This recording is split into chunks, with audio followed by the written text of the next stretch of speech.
এই সংসারে প্রত্যেকটি ব্যক্তির নিজস্ব বিশেষত্ব আছে, আর এই বিশেষত্ব কারোর কাছে শক্তির সমান, কারোর কাছে দুর্বলতা। তা সে মানুষই হোক বা পশু পাখিই হোক না কেন। যেমন মাছ নিজের সমগ্র জীবন জলের মধ্যেই যাপন করতে পারে, কিন্তু সে বনের মধ্যে ছুটতে পারবে না।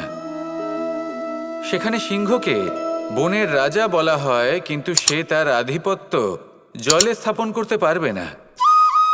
যদি এই সিংহ মাছকে এই প্রতিস্পর্ধা জানায় যে তুমি বনের মধ্যে এসে আমার সম্মুখীন হও, তাহলে সেটা অনুচিত হবে।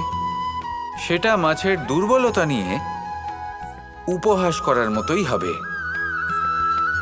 এবার সংসার এটা দেখে যিনি দুর্বল তার পরিস্থিতি দেখেও হাসবে, আর আপনার মূর্খামি দেখেও উপহাসই করবে।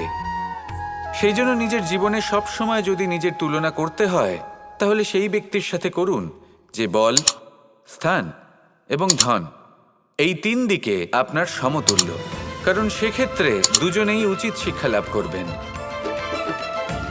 যদি এমন কোনো ব্যক্তি থাকেন যিনি আপনার থেকে শক্তিশালী, কিন্তু তিনি আপনাকে দুঃখ দেওয়ার চেষ্টা করছেন, তাহলে এটা জেনে রাখবেন যে মানুষ কিন্তু সেই গাছেই পাথর ছুঁড়ে মারে যার ফল অত্যন্ত সুমধুর হয়ে থাকে।